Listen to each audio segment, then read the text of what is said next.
Not one, but two witnesses have now come forward to various defendants saying that they would like to and are ready to testify.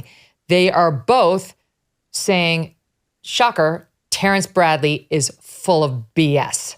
The lawyer who once represented Nathan Wade for a short time and was Nathan Wade's friend. And when he took the stand, notwithstanding all of his admissions to attorney Ashley Merchant before he got to the stand about, yes, I know when it happened. It was long before they said they were lovers. It happened when she left the DA's office as a junior person and became a judge in 2019. And then he gets on the stand, doesn't remember anything. Two other people are like, he talked to me like that too. He told me all the same secrets he told Ashley Merchant and went on and had great detail. So it wasn't just the texts to Ashley. All right, number one is a woman named Cindy Lee Yeager, who is not just some rando. Cindy Lee Yeager is currently the co-chief deputy DA for Cobb County, the neighboring county. This is Fulton County for Fani, but kind of next door.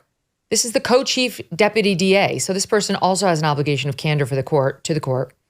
And she's apparently ready to take the stand if the judge, because he's still considering whether he will reopen the evidence or whether he even needs to reopen the evidence. And she says from August of 23 through January of 24, all right, so basically this past fall, that's the same time Ashley Merchant was talking to Terrance Bradley, that she had numerous conversations with Bradley as well, in which he was talking about his favorite subject, Willis and Wade and their romance. According to the filing, he told Ms. Yeager that relationship began, see if this sounds familiar, guys, around the time that Willis and Wade met at a judicial conference in 2019. Wade, quote, had definitively begun a romantic relationship with Ms. Willis during the time that Ms. Willis was running for DA, which is 2019 to 2020. Mr. Bradley stated that he had personal knowledge of this relationship and included details regarding Mr. Wade's use of Ms. Willis's use of Robin Yurtie's apartment and other meetings between the two of them prior to November of 2021, which is when he filed for divorce and got hired by Fani. Mr. Bradley told Cindy Lee Yeager, she alleges, again, this is an officer of the court saying this, that Mr. Wade personally prepared his own divorce complaint against his spouse and told Terrance Bradley, you just sign the divorce filings and file them, suggesting that the actual attorney-client relationship did not begin until around November of 2021 and not back in 18, as Terrance Bradley testified. And they say, based upon these statements, it is Ms. Yeager's understanding that Mr. Bradley did not begin representing Mr. Wade until November of 2021. All right, now, just going to give you the second thing. This happened this morning, moments ago. Another person has come forward, another officer of the court. His name is attorney Manny Aurora, former adjunct professor at Georgia State School of Law. Apparently, he's a friend of Terrance Bradley's. Terrance Bradley, he talks a lot. He spoke to Terrance Bradley, says Manny, and he's willing to testify that Terrance Bradley, same time period, September, October 2023, this past fall, regarding the relationship between Willis and Wade.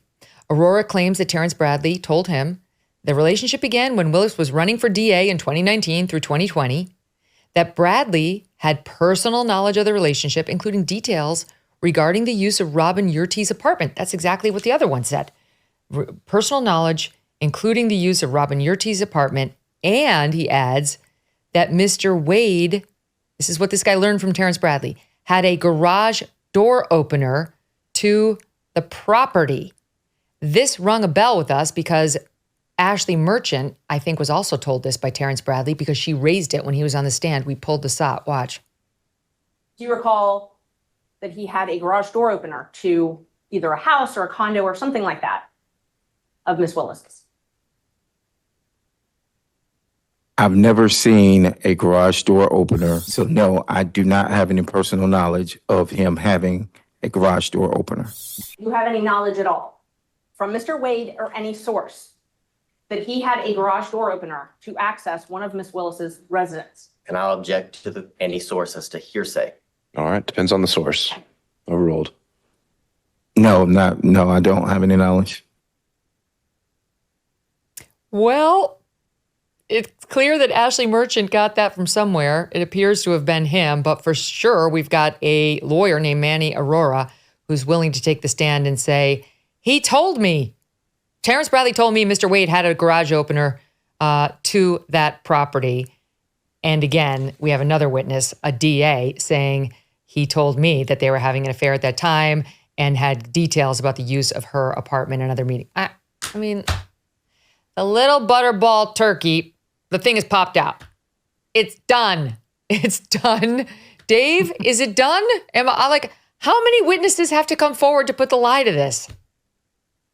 It's only done if they had firsthand information. What they're doing is just, again, saying that Terrance Bradley lied on the stand. He was out there saying things, and he has clearly loose lips. And then when he got in the stand, he said, well, I was just speculating. So I think that's what would happen here. He'd get put on the stand. He'd say, I was just speculating. I was talking trash. And so I don't think that moves the needle as much as something else, Megyn, that you may have seen, where the first witness, Yeager, said that she heard Fani Willis's voice on a phone call to Bradley talking, and that would contradict actually.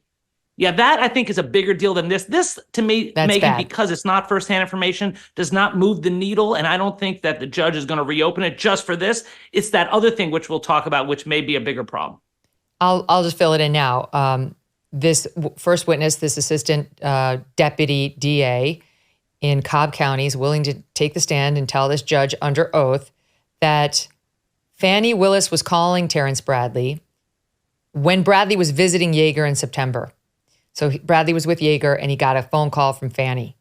And she was calling Bradley in response to an article that was published about how much money Nathan Wade and his law partners had been paid in the case. She was mad because the press was going off about how well compensated this one guy was with no relevant experience in prosecuting RICO felonies and so on. And Ms. Yeager personally heard DA Willis tell Terrance Bradley, quote, they are coming after us. You don't need to talk to them about anything about us. Us. An obvious reference to Fani and Nathan. Mike, all of this undercuts Terrance Bradley trying to claim he knew nothing on that stand, and of course the underlying under oath assertions by Willis and Wade about their affair. Yeah, I mean, this is a train wreck. And I would say about this Terrance Bradley, look, he's a lawyer. He was a law partner with Nathan Wade. Why is he running his mouth? Look, why is he running his mouth? Just keep your damn mouth shut. Even if it's not exactly an attorney-client relationship, or it may or may not be. If you're a law partner, if you're a previous lawyer, future lawyer, just keep your damn mouth shut. Why is he running his mouth to all these people? It's just, I know that why. To me just makes me not like him at all. I know why. I don't know. This is my opinion. Is he's mad he got pushed out of the firm over allegations of sexual assault that he denies. So he doesn't have, and then that's when his relationship with Nathan Wade, at least as a lawyer, ended, he testified. And that was, I think, summer of 2022, or maybe September of 2022.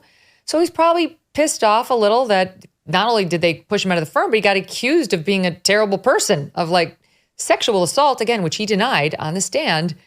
And so while it appears they had some contact going forward, it wasn't particularly close. He denied that they had any contact. But now we had this guy calling Ashley Merchant, leaving the voicemail saying, I served them having lunch together a couple of weeks ago.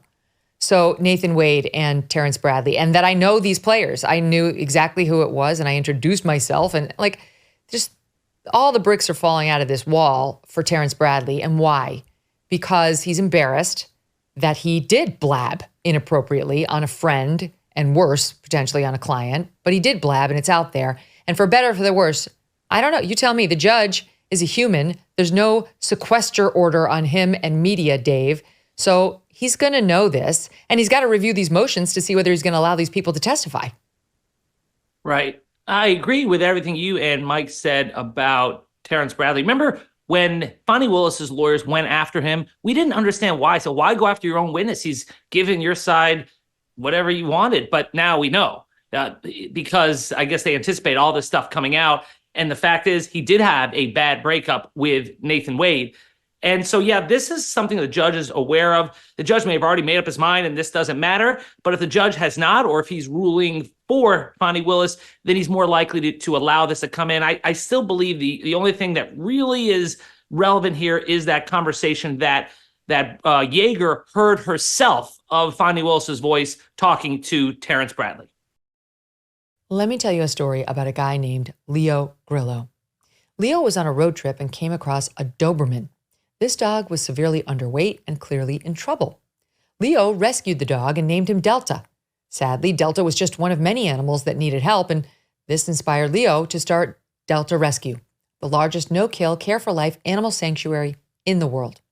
They've rescued thousands of dogs, cats, and horses from the wilderness, and they provide their animals with shelter, love, safety, a home, dedication, and everlasting love to animals. That's Leo's mission and his legacy. Delta Rescue relies solely on contributions to stay open. And if you want caring for these animals to be part of your legacy, speak with your estate planner because there are tax benefits too. You can grow your estate while letting your love for animals live well into the future. Check out the estate planning tab on their website to learn more and speak with your advisor. We call dog a man's best friend for a reason. You can help those who need it most. Visit deltarescue.org today to learn more. That's deltarescue.org. Hey, thanks so much for watching. If you like what you just saw, hit the subscribe button for more clips and full episodes.